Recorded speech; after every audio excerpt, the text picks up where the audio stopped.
Good morning. Thanks, Ashish, for inviting. I'm going to open the Pandora's box of proximal femur high energy fractures, rethinking the solution. So when we think of high energy affecting fracture neck of femur, there can be four things that can happen. And this particular topic has allowed me to actually look at my database and see what I have done in last couple of years. So high energy fracture neck of femur can be a displaced fracture needing open reduction to make it absolutely perfect. It can be a part of ipsilateral neck and shaft, or it can be bifocal, or even a central fracture dislocation. Let's look at them one by one. So displaced fractures, we have all known Powell's and Gardens, why they are important. But basically, we as orthopedic trauma surgeons classify them into undisplaced and displaced. What's new that has happened is understanding the posterior tilt, which can be 0 to 15, 15 to 30, and more than 30. Why this posterior tilt is now very important and to be assessed on CT scan is because now we know that fractures with more than 15 degrees of posterior tilt experience greater shortening of the femoral neck and higher risk of other complications. So based on this additional information which we can gather on CT scan, we can treat them.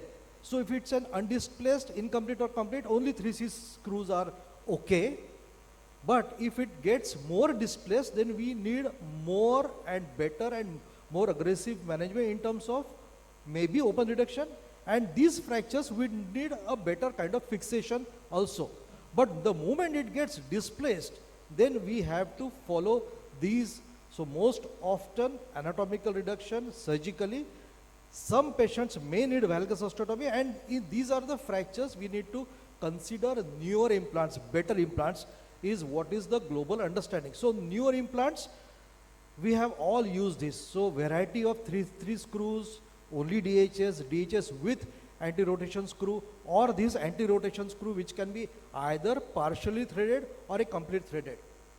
I'm not going to dwell upon Philippo's method, but just a passing reference because this has been successful only in some authors who have actually been working with Filippo. But to go ahead with more options all over the world, Transo, we have seen Transo being used, an application of Transo screw with a fixed plate, collapsible screw, titanium, giving ability to evaluate femoral head by MRI. So this is the Targon F1, seems to be a better implant. That's one of my cases which worked very well. But now Smith and Nephew Conquest has come out in the market globally, and available to you and me is this system from Eosynthesis, which is FNS. Seems to be giving better stability for neck of femur fractures. So these three things are running parallel to each other to be considered for unstable, displaced femoral neck fractures. Reduction tips and tricks, we must know it if at all we need to open reduce it. So you can use Homan's retractor for reducing this. You can use a modified Uter entry approach to attack the femoral neck from in front. Use a temporary plate to hold the reduction that you achieve. Use these modified towel clips. You don't need to buy such equipment, just straighten one of the limbs of your normal toy clip or use a Farabeuf clamp. Ultimately, we all must know how to open reduce femoral neck fracture because that's the way to go, especially in displaced fractures. Second thing is ipsilateral neck and shaft fracture neck of femur in high energy can be a component of it. This is important, it's not so rare, and various options are there. The world is moving towards considering individual implants for such fractures. Why? Because accuracy of reduction of femoral neck seems to be what we are looking for. So we proposed a classification, it's under review for printing, wherein type 1 and type 2 is neck which is minimally displaced, whereas type 3 and type 4 is more severely displaced femoral neck as well as severely displaced femoral shaft fractures. How does it make a difference? So that was the fracture, vertical fracture line, segmental loss. You compare it with the opposite side, an independent fixation what I want you to look at is this transverse screw, which is the Powell screw, which should be the first screw to be passed. Now that will compress the vertical fracture line, and then the rest of the implants will fall into place. That's 6 months down the line, 2 years post-op, excellent healing. Idea is Powell screw, how it is to be passed. Configuration A, B or C, which one is right? Look at B, look at C.